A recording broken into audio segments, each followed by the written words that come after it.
സാംസ് 70 സങ്കീർത്തനം 70 പാർട്ട് 3. ദൈവത്തിൻ്റെ പരിശുദ്ധാത്മാവ് 2 ദിവസവും സങ്കീർത്തനം കേട്ടിട്ടുള്ളവർ സങ്കീർത്തനം എടുത്ത് വായിച്ചു എന്ന് ഞാൻ വിശ്വസിക്കുന്നു. തീർത്തും അങ്ങനെ ചെയ്തിട്ടുള്ളവർക്ക് ഇന്നൊരു ഉത്തരം ദൈവം തമ്പുരാൻ തന്നിട്ടുണ്ട്. സ്വർഗമണ്ഡലത്തിൽ ഒരു ഉത്തരം തന്നു കഴിഞ്ഞു. അത് പ്രാപിച്ചെടുക്കുവിൻ.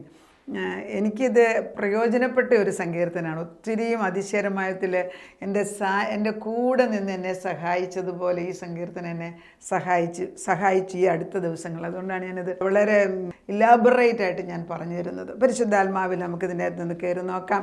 കഴിഞ്ഞ ദിവസം പറഞ്ഞ ദാവീദ് ആലോചന ചോദിക്കുന്ന ഒരു പ്രത്യേക സ്വഭാവം ദാവീദിനുണ്ടായിരുന്നു. 2-3 പോയിൻ്റോട് അങ്ങ് പറയുന്നത് തീർക്കാൻ ഒത്തില്ലെങ്കിൽ 1-2 ദൈവം നമ്മളെ ഒരിക്കലും ശത്രുക്കളുടെ കയ്യിൽ ഏൽപ്പിച്ചു കൊടുക്കത്തില്ല. അത് ദൈവത്തിൻ്റെ ഒരു വിശ്വസ്തതയാണ്. അത് നമ്മൾ ഉറപ്പിച്ച് പറയണം. നമ്മുടെ നന്മ കൊണ്ടൊന്നും അല്ല, അല്ലെ എൻ്റെ മക്കളുടെ അല്ലെ ഭർത്താവിൻ്റെ ഒന്നും നന്മ ഉണ്ട്. അവരിലൊക്കെ ചില ബലഹീനതകൾ, ആരിലെ ബലഹീനത ഇല്ലാത്ത പറ.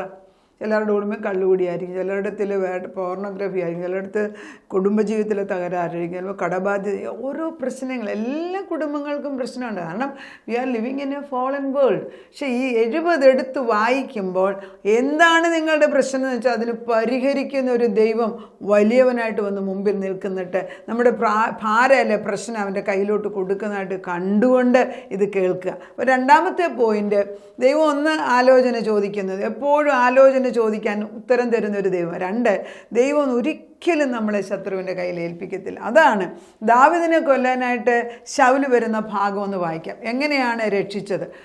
2, 3, 4 പോയിന്റും കൂടെ പറഞ്ഞേക്കാം നേരത്തെ തന്നെ. 3-ാം പോയിന്റ്, ദാവീദ് പ്രാർത്ഥിച്ചതുപോലെ തന്നെ സംഭവിച്ചു. യഹോവേ വേഗം വരണമേ, താമസിക്കരുത്. നമുക്കത് തന്നെ പ്രാർത്ഥിക്കാം. 4-ാമത്തെ പോയിന്റ്, എപ്പോഴും സ്തുതിക്കുന്ന ഒരു സ്വഭാവം. പ്രശ്നമൊക്കെ ഉണ്ട്, പക്ഷെ പ്രശ്നം കഴിഞ്ഞാൽ ഉടനെ സ്തുതിക്കും. അതാണ് നമ്മൾ പ്രാർത്ഥിക്കുമ്പോൾ നമ്മൾ മനസ്സിലാക്കി. ഇപ്പോൾ ഈ പ്രാർത്ഥന എന്നുള്ള വേർഡ് തന്നെ കറക്റ്റായിട്ടല്ല ഇപ്പം മനുഷ്യൻ മനസ്സിലാക്കുന്നത്. ഞാൻ കഴിഞ്ഞ ദിവസം ക്ലാസ് എടുത്ത് വന്നപ്പോൾ ഞാൻ എൻ്റെ ഗ്രൂപ്പിൽ ഞാൻ പറഞ്ഞു, പ്രാർത്ഥന ഒരു ആവലാതിയും ഒരു പ്രശ്നം പറയുന്നതുമായിട്ട് അങ്ങ് മാറിയിരിക്കുക. അങ്ങനെയല്ല ദൈവം പ്രാർത്ഥന ഉദ്ദേശിക്കുന്നത്. ദൈവം നമ്മളുമായിട്ട് സ്തുതിക്കുക, സ്തോത്രം ചെയ്യുക, അവസാനം നമ്മുടെ ആവശ്യങ്ങൾ പറയുക. അതായിരിക്കണം പ്രാർത്ഥന എന്ന് പറയുന്നത്. പ്രാർത്ഥന is a petition or a submission given to for our need, but it can also be worshiping God. ദൈവത്തെ സ്തുതിക്കുക. അത് സ്തുതിക്കുന്നത് മെയിൻ ലൈൻ ചർച്ചസ് ആണ് കൂടുതൽ സ്തുതിക്കുന്നത്. അത് നമ്മൾ മനസ്സിലാക്കിയാൽ അതിനകത്തൊരു വലിയ പ്രസക്തിയുണ്ട്.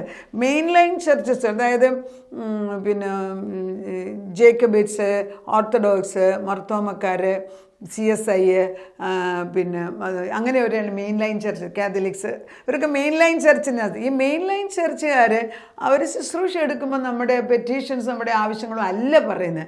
അവർ ദൈവത്തെ അങ്ങ് സ്തുതിക്കുക. ദൈവമേ നീ പരിശുദ്ധനാവുന്നു, ബലവാനെ നീ പരിശുദ്ധന, മരണമില്ലാത്തവനെ നീ പരിശുദ്ധനാവുന്നു.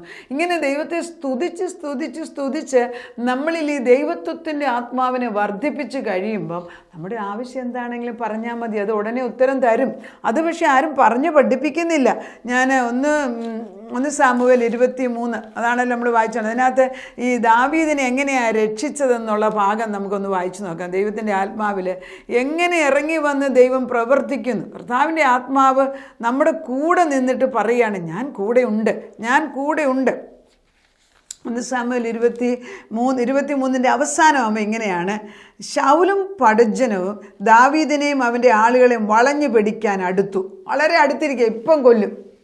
അപ്പോൾ ശൗലിൻ്റെ അടുക്കൽ ഒരു ദൂതൻ വന്നു. ദൈവം ഒരു ദൂതനെ അയപ്പിക്കുന്നത് കണ്ടോ? കൊല്ലാൻ വന്നവൻ്റെ മുമ്പിൽ ദൈവം പ്രത്യക്ഷപ്പെടുകയാണ്. ഒരു ദൂതൻ അന്ന് സാധാരണ ഒരു മനുഷ്യനാണ്, പക്ഷെ ദൈവം ആരെ ഉപയോഗിക്കും? ഒരു ദൂതൻ വന്ന്, ക്ഷണം വരേണം, ഫെലിസ്ത്യൻ ദേശത്തെ ആക്രമിച്ചിരിക്കുന്നു എന്ന് പറഞ്ഞു. ഉടനെ ശൗൽ ദാവീദിനെ പിന്തുടരുന്നത് വിട്ട് ഫെലിസ്ത്യരുടെ നേരെ പോയി. ആകയാൽ ആ സ്ഥലത്തിന് സേല ഹമ്മാസ്ലഖോത്ത് എന്ന് പേരായി. എന്താണ്? ഒരു നിർത്തലാണ്. അവിടെ നിർന്നേ. ആരാണ് നമ്മളെ ഉപദ്രവിക്കാൻ പറ്റുന്നത്? അവിടെ നിൽക്കട്ടെ, തിരിച്ചു പോ, you have no right, get out of the way പറയാനുള്ള ധൈര്യം നമുക്ക്. ഒരു ശത്രു ദൈവം ഈ പിന്നെ കൂടോത്രമാണ്, പ്രശ്നമാണ്, മറ്റു ബാധയാണെന്നൊക്കെ പറയുന്നവരോട് ഞാൻ ആത്മാവിൽ പറയട്ടെ, കർത്താവിൻ്റെ ശക്തിയിൽ കൂടോത്രത്തിന് എന്ത് വിലയാണ്? ദൈവത്തിൻ്റെ സന്നിധിയിൽ അവിടുന്ന് ഇവിടുന്ന് വരുന്ന ചാൻറ്റിങ്ങിന് എന്ത് പ്രയോജനമാണ്? അതിനൊന്നും ഒരു ശക്തിയില്ല. പക്ഷെ നമ്മൾ തീ കത്തി നിൽക്കണം. ഇത് ദാവീദിനെ രക്ഷിക്കാൻ വേണ്ടി ദൈവം അപ്പുറത്ത് ശൗലിനെ യുദ്ധം ചെയ്യാൻ ആളിനെ വിട്ടു. ശൗലിൻ്റെ ഭാര്യമാരും മക്കളും അവൻ്റെ വസ്തുവകളെ നിരിക്കുന്ന സ്ഥലത്ത് അറ്റാക്ക് വന്നപ്പം ശൗലിന് പോകേണ്ടി വരുന്നു. കാരണം ഇവിടെ കെയില അറ്റാക്ക് ചെയ്യാൻ വന്നപ്പം ശൗൽ അനങ്ങിയില്ല. ഇത് വെച്ച് ശൗലിൻ്റെ പ്രത്യേകമായിട്ടുള്ള കുടുംബാംഗങ്ങൾ നിൽക്കുന്ന സ്ഥലമാകുമ്പോൾ ശൗലിട്ട് ഓടിപ്പോയി. അങ്ങനെ ദൈവം ദാവീദിനെ രക്ഷിക്കുന്നു. പിന്നെ നമ്മൾ വായിക്കുന്നുണ്ട് ക്രമേണ അതിൽ നിന്ന് മനസ്സിലായി ദാവീദ് അവസാനം രാജാവായി മാറുന്നു, ശൗലിനെ എടുത്തു മാറ്റുന്നു. ഇവിടെ മനസ്സിലാക്കേണ്ട ഈ സ്ഥലത്തിന് സേല കഴിഞ്ഞിട്ട് ഹമ്മാസ്ലക്കോത്ത് means a rock of escape. He is a rock of ages. അവൻ എൻ്റെ പാറയാണ്. ആ പാറയ്ക്കകത്തോട്ട് നമ്മളെയും മക്കളെയും ഭർത്താക്കന്മാരെയും രാവിലെ തോറും കയറ്റി വെക്കുക. സാബ് നീയാകുന്ന അൺപെനട്രബിൾ, ഒരിക്കലും ഒരു ബോംബിട്ടാൽ പോലും പൊട്ടാത്ത പാറയായത്. യുഗങ്ങളായിട്ട് നമ്മുടെ മുമ്പിൽ ജീവൻ തന്ന് നമ്മളെ പരിപാലിച്ച് തലമുറയായിട്ട് നിർത്തുന്ന ദൈവം നമ്മുടെ തലമുറകളെ നോക്കാതിരിക്കുമോ? ജീവപുസ്തകത്തിൽ അവരുടെ പേരെഴുതപ്പെട്ടതല്ലേ? അവരുടെ ജീവിതത്തിൻ്റെ ഓരോ താളുകളും ദൈവമല്ലേ നിയോഗിച്ചിരിക്കുന്നത്? അപ്പം തിന്മയെന്ന് തോന്നിക്കുന്നതിനടുത്ത് നമ്മൾ മടുത്തുകൂടാതെ പ്രാർത്ഥിക്കുക. ഈ തിന്മയിൽ കൂടെ അല്ലേ, പ്രയാസത്തിൽ കൂടെ പോകുന്ന സാഹചര്യം ഒരു യാത്രയായിട്ട് കണ്ടിട്ട് എൻ്റെ ഇതല്ല, എൻ്റെ ഒരു വെളിച്ചമാണ്, ആ വെളിച്ചത്തിലേക്ക് ചെല്ലുമെന്ന് എത്ര പേർക്ക് പറയാൻ സാധിക്കും? നമ്മൾ പറയണം, നമ്മൾ ഹമ്മാസ്ലക്കോത്ത്, അതായത് it's A rock of escape. ആരിൽ ഒളിക്കണമെന്ന് അവരിപ്പം മനസ്സിലാക്കി. ഈ പ്രശ്നം വന്നില്ലായിരുന്നെങ്കിൽ ദാവീദ് ഒരിക്കലും ദൈവത്തിൻ്റെ വലിയ മഹത്വത്തെ അറിയത്തില്ലായിരുന്നു. ദാവീദ് അറിഞ്ഞത് എന്തുകൊണ്ടാണെന്ന് വെച്ചാൽ ദൈവത്തെ നേരിട്ട് ജീവിതത്തിൽ മരണത്തിൻ്റെ മുമ്പിൽ രക്ഷിച്ച ദൈവം മുമ്പിൽ നിൽക്കുകയാണ്. ഇത് ഒരു ഇൻസിഡൻറ്റ്. ഇത് തന്നെയല്ലേ ദാവീദിൻ്റെ ജീവിതത്തിൽ ബാറ്റിൽ ഓഫ് സിക്ലാഗ്, അത് 30-ാം അധ്യായം 1 ശമൂവേൽ 20:30. ഇതിനകത്ത് അത് ഇതുപോലെ തന്നെ വളരെ പ്രധാനമാണ്. ബാറ്റിൽ ഓഫ് സിക്ലാഗിനെ കുറിച്ച് 1 ശമൂവേൽ 30 ഏകദേശം 7 തൊട്ടാണ് എഴുതിയിരിക്കുന്നത്. നിങ്ങൾക്ക് തന്നെ വീട്ടിൽ നിന്ന് വായിക്കാം.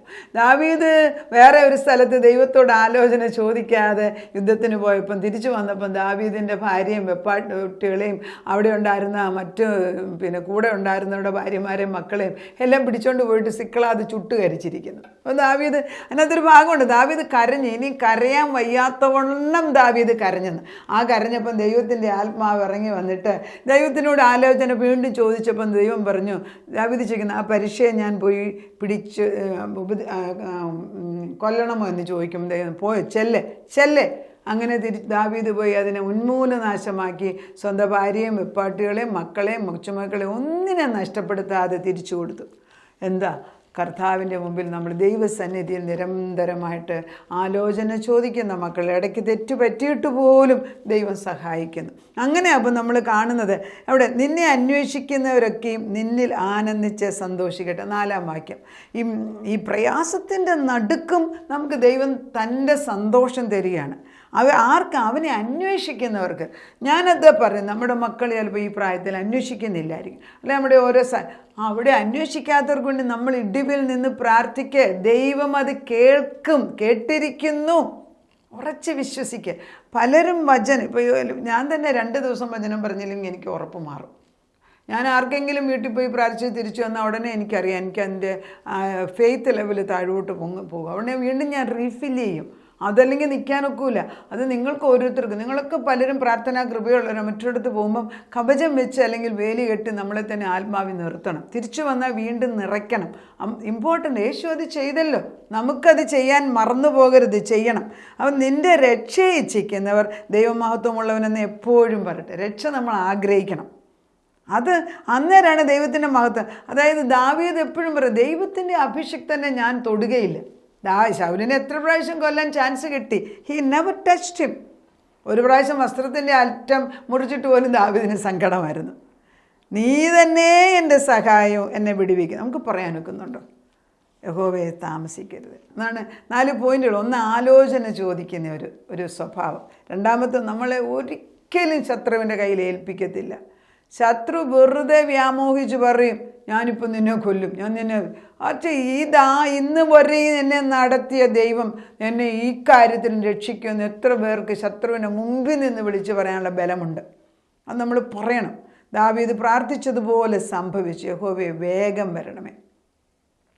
1 പത്രോസ് 2:9 കർത്താവ് ഭക്തന്മാരെ പരീക്ഷയ്ക്ക് ഏൽപ്പിക്കുന്നില്ല. 1 കൊരിന്ത്യർ 10:13 നിങ്ങൾക്ക് കഴിയുന്നതിൽ കൂടുതലായിട്ട് ഒരിക്കലും പരീക്ഷ അയക്കത്തില്ല. പരീക്ഷ അയച്ചാൽ തന്നെ അതിനൊരു പോക്കുവഴിയും കൂടെ തന്നിട്ടാണ് ദൈവം അത് അയക്കുന്നത്. അപ്പോൾ ഉത്തരം ദൈവം കണ്ടു കഴിഞ്ഞിട്ടാണ് പ്രശ്നം വന്നത് എങ്കിൽ, ഞാൻ കഴിഞ്ഞ ദിവസം ചിന്തിച്ചുകൊണ്ടിരിക്കുകയാണ്, വീട്ടിൽ നമ്മുടെ കുഞ്ഞുങ്ങളുടെയൊക്കെ അവരുടെ ആത്മീയ ഗോളത്തിലെ വളർച്ച, അവരുടെ കുടുംബജീവിതമൊക്കെ നമ്മൾ വെച്ചിങ്ങനെ വ്യക്തിപരമായിട്ട് പ്രാർത്ഥിക്കും. അപ്പോൾ ഞാൻ കഴിഞ്ഞ ദിവസം ചിന്തിക്കുകയായിരുന്നു, അല്ല ഒരു കാലത്ത് ഇതെല്ലാം കർത്താവ് മനോഹരമായിട്ട് പരിഹരിച്ചു തരും. അന്നേരം പുറകോട്ട് തിരിഞ്ഞ് ചിന്തിരിക്കും, എന്തിനാണ് പിന്നെ ഇത്ര വർഷങ്ങൾ വെറുതെ വിഷമിച്ച്. കടബാധ്യതയുള്ളവർ ആരോ ഒരാൾ സുപ്രഭാതി വന്ന് എല്ലാ കടവും മാറ്റി അങ്ങ് തന്നു. യേശുക്രിസ്തു നമ്മുടെ കടങ്ങളെല്ലാം ഏറ്റെടുത്തു എന്ന് പറയുന്നു. he paid all my debts. അത് മോണിറ്ററി ആയിരിക്കാം, പണസംബന്ധമായിട്ടുള്ളതായിരിക്കും, അല്ല മറ്റുള്ളവരോട് ക്ഷമിക്കുന്നതിൻ്റെ ആയിരിക്കും, ക്ഷമിക്കാഞ്ഞതായിരിക്കാം. ഇതൊക്കെ നമുക്ക് വേണ്ടി അവൻ വഹിച്ചു എന്നുള്ള ഓർമ്മ നമുക്കുണ്ടാകണം. അതുപോലെ സങ്കീർത്തനം 68:20 ദൈവം നമുക്ക് ഉദ്ധാരണങ്ങളുടെ ദൈവമാകുന്നു. മരണത്തിൽ നിന്നുള്ള നീക്കുപോക്ക് യഹോവയ്ക്കാണ്. നീതിമാന്റെ അനർത്ഥങ്ങൾ അസംഖ്യമാകുന്നു. ദൈവം അവയിൽ നിന്ന് എല്ലാം വിടുവിക്കുന്നു. സാമുവേൽ 26:20 ദാവീദ് തന്നെത്താനെ ഒരു ചത്ത നായെന്നും പെരുഞ്ചാഴിയെന്നും ചത്ത കോഴിയെന്നൊക്കെ പറയുന്നുണ്ടെങ്കിലും ദാവീദ് മിക്ക സമയം പ്രശ്നം തീരുമ്പോഴത്തേക്ക് സ്തുതിപ്പിലേക്ക് കയറും. അങ്ങനെയാണ് അവിടെ വെച്ച് സ്തുതിപ്പി കയറുന്നത് കൊണ്ടാണ് ദാവീദിന് ദൈവം എൻ്റെ ഇടയനായി, യഹോവ എൻ്റെ ഇടയ. യഹോവ എന്ന് പറഞ്ഞാൽ ഞാൻ പറഞ്ഞല്ലോ, ഒരു കവനന്റ് ഗോഡാണ്, നമ്മളോട് ഉടമ്പടി ചെയ്ത ദൈവമാണ്. മാറ്റമില്ല, അവന് മാറാനൊക്കത്തില്ല.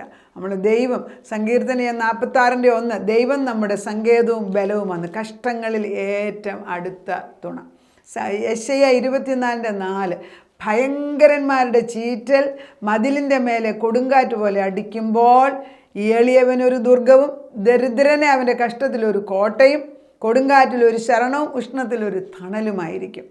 അതുകൊണ്ട് നമ്മൾ പ്രയാസമുള്ളപ്പോൾ ശിഷ്യന്മാർ വള്ളത്തിൽ പോയപ്പം വെള്ളം കോളിളക്കം കയറി അവർ ഇപ്പം മരിച്ചു പോകുമെന്ന് വിചാരിച്ചു.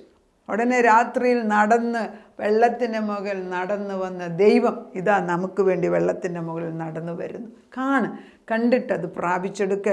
116 സങ്കീർത്തനം 12 യഹോവ എനിക്ക് ചെയ്ത സകല ഉപകാരങ്ങൾക്കും ഞാൻ അവന് എന്തു പകരം കൊടുക്കും? ഞാൻ രക്ഷയുടെ പാനപാത്രം എടുത്ത് യഹോവയുടെ നാമം വിളിച്ചപേക്ഷിക്കണം. നമ്മൾ കർത്താവേ യഹോവ എനിക്ക് നീ ചെയ്ത ഉപകാരം. 116:12 വളരെ പ്രധാനപ്പെട്ട ഒരു വാക്യമാണ്. നമ്മൾ വാഴ്ത്തണം, ദൈവത്തെ സ്തുതിക്കണം. അപ്പോൾ അന്നേരമാണ് യെശയ്യാ 35 അങ്ങോട്ട് പൊങ്ങി ഒരു മരുഭൂമിയും വരണ്ട നിലയും ആനന്ദിക്കും, നിർജ്ജന പ്രദേശം ഉല്ലസിച്ച് പനിനീർ പുഷ്പം പോലെ ആകും. അത് ദൈവത്തിൻ്റെ ആത്മാവിൽ നമ്മൾ ആർപ്പിട്ട് പ്രാർത്ഥിച്ചു കഴിയുമ്പം വരണ്ടുണങ്ങിക്കിടക്കുന്ന ദേശത്ത് ദൈവത്തിൻ്റെ വിളവെടുപ്പ് ഇതാ കടന്നു വരുന്നു. അപ്പച്ചൻ വെള്ള വസ്ത്രം എടുത്തിട്ട് ചുമന്ന് സാക്ഷി കെട്ടി നമ്മുടെ മുമ്പിൽ വന്ന് നിന്നിട്ട് മകനെ നിൻ്റെ ഭാരം ഞാൻ ഏറ്റെടുത്തിരിക്കുന്നു എന്ന് അവൻ്റെ വായിൽ നിന്ന് കേൾക്കാനിടയാകട്ടെ. നമുക്ക് പ്രാർത്ഥിക്കാം. സങ്കീർത്തനം 70 കർത്താവെ അതൊരു പരിചയം, കർത്താവെ അതൊരു കുന്തവും ഒരു ഇടിമിന്നലും ഒരു പ്രതിരോധവുമാണ്, ചുമ്മാതല്ല മാർട്ടിൻ ലൂതർ പറഞ്ഞത്. 70 വായിക്കും തോറും ഇതിനകത്ത് ഇത്രമാത്രം ഘനം. ദാവീദിൻ്റെ ജീവൻ പോകുന്ന സമയത്ത് ശത്രു സൈന്യം, അതായത് 3000 പേരുമായിട്ട് വന്ന ശൗൽ ഇപ്പോൾ കൊല്ലുമെന്ന് വിചാരിച്ചപ്പോൾ ദാവീദിനെ തന്നെയല്ല കൂടെ വന്ന 600 പേരെ ഒരു ദാക്ഷിണ്യമില്ലാതെ. കാരണം ശൗൽ കഴിഞ്ഞ ദിവസം പ്രവാചകനെയും 85 പേരെയും വെട്ടിക്കൊന്നതാണ്. ആ മനുഷ്യൻ എന്തും ചെയ്യും.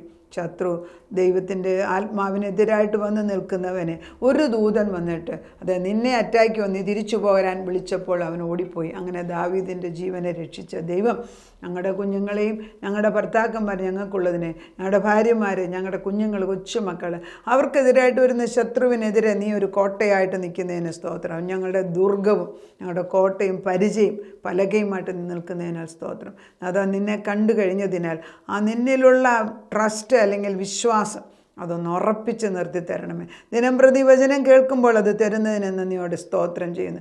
70 സങ്കീർത്തനം എടുത്ത് വായിക്കുമ്പോൾ ഇന്ന് വരെ കണ്ടതുപോലെയല്ല, ഇതൊരു വലിയ ഇടിമിന്നലിൻ്റെ വചനമാണെന്ന് മനസ്സിലാക്കി, ജയത്തിൻ്റെ വചനമാണെന്ന്, താമസിക്കരുതേ എന്ന് പറഞ്ഞപ്പോൾ ഓടി വന്ന് ഒരു ദൂതനെ കൊണ്ട് എന്നെ രക്ഷിപ്പിച്ച ദൈവം നമ്മുടെ തലമുറകളെ രക്ഷിക്കുമെന്ന് ഉറപ്പുണ്ട് കർത്താവേ. അങ്ങനെ ചെയ്തിരിക്കുന്നതിനാൽ നന്ദി. പ്രാർത്ഥനയായിട്ട് ഉത്തരം തന്ന ദൈവത്തിന് സ്തോത്രം. യേശുക്രിസ്തുവിൻ്റെ പൊന്നുനാമത്തിൽ തന്നെ ആമേൻ.